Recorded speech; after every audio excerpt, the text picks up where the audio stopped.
Jax Austin in front of the Jax bus. That's right. Hey everybody, my name is Jax Austin. This is Dan the Adventure Bus. The what? Dan the Adventure Bus. That's almost a play off of mine. I'm the DanVan. Well, You named yours, huh? I'll introduce you if you want. Sure. This is Dan the Man up top. Okay. Yeah, I remember that now that you say Yeah. that. Now that you say that. So it's a little dark in here right now. Here, let's open this up. Maybe that'll help with some light. Okay. But yeah, this is my bus. This is my home. Fantastic. Yeah, technical specs: a 2003 Ford E450 with a 7.3 liter power stroke. Excellent. One of the best motors you can get. I have a 2003 Chevy Express. It's a cargo van that I just converted. Gasoline? Yeah.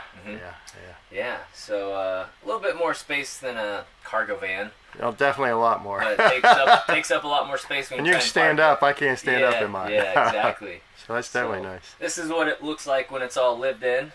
You know, Well, my hot water going for coffee this morning. Got my plates out.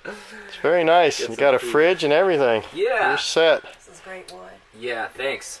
So the wood was just a 16-foot piece of barn rafter. We just bought it, you know, cut it, glued it, lacquered it. Oh, wow. Yeah, just when I built it, I was telling myself, you know, you can't do like a Home Depot bus, you know. And for like bus number 2, I'm like, I think I'll do a Home Depot bus, you know. Just a little bit less labor for certain parts and things that kind of like fit and they're secure. This stuff rattles a lot, squeaks, and it has a lot of grooves in the surface. So I like to cook, and you know, if I get little seeds or you know, protein powder or something in the cracks, you know, then it kind of is hard to get out of the cracks. So yeah. So but yeah, I got a little Home Depot fridge over there. Does that run off an inverter or DC or what? Yeah, I have a 2,000 watt inverter under the couch over here, and then I have a 300 amp hour battery bank. Okay. And I have 320 watts of solar up top, and I have my little blue sky Fuse box. That's that's your indicator. Yeah, that's a charge controller, and Okay. you know, battery monitor and all that stuff. So. Yeah, and then I got 46 gallons of water in the back under the bed for my outside heated shower, which is one of the best parts about the bus. Yeah, excellent. And then I'm sitting on the dump truck. Inside is where all the magic happens, you know? Is it cassette or just a... It's a porta potty curve, so it's battery operated. It holds fresh water up top, and then you know, all the fun stuff goes down below. So you have to physically pick it up and take it out of the bus.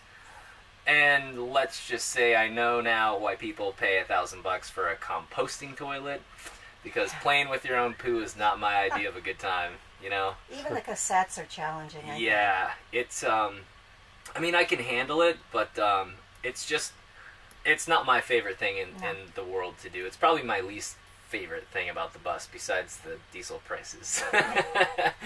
So. You thinking about going to a composting toilet?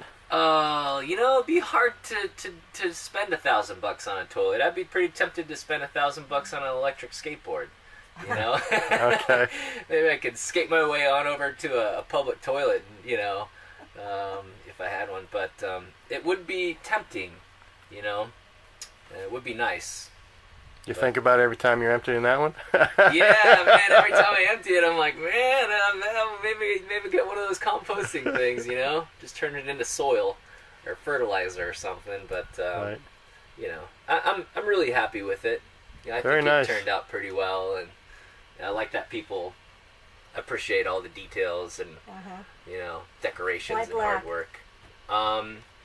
I like to sleep. Is one reason why I have chalkboard paint. I was sleep deprived for years. Oh, wow. So I like to sleep in, but also I felt it just kind of went well with all the wood and stuff like that. It kind of complemented it, and then just to be different. I love So- the curtain hangers. Thanks. Yeah, that's just a piece of copper pipe, and Yeah.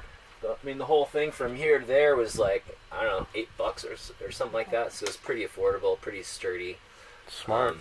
Yeah. Sure. So it's been a fun trip, and you know, it's been a fun build, I should say. But I don't want to do anything else to the bus, but I'm actually eager to work on bus number 2. which sounds completely crazy, and that's okay. You know, so. When's bus number 2 thinking you're going to materialize? Oh, if I sell bus number 1, then we can make bus number 2 happen. But otherwise, I'm gonna have to grow the channel a bit more before I even can do something like that. So, okay. Are you going to go for a bigger bus, same size bus? I'm tempted to go bigger, and I'm tempted to do waste vegetable oil. Oh, wow. Yeah. So that would be kind of fun. Yeah. But I think the extra space would be fun because so many people have been joining me, and it's nice to have space, proper space. Because I can sleep 2 back here and 1 up here, and we've had 2 up there and 2 on the floor. It's very uncomfortable, and when people bring their suitcases, there's nowhere to put it right now. Yeah. So that's kind of an issue. So bus number 2, it would be fun to have bunk beds in there, and then like a little kind of storage shelf for like somebody's suitcase or something like that. Right. I think that'd be neat. And have a toilet and an inside shower in the next one. So Very nice, yeah. yeah, but I gotta see all the national parks first, especially where they have the length restrictions. Oh. So then if I go to one of the parks, I've already been to it, so I don't feel too bad about not being able to go to a certain part, because of length, Right. which is an issue at some of them. Right. So, yeah.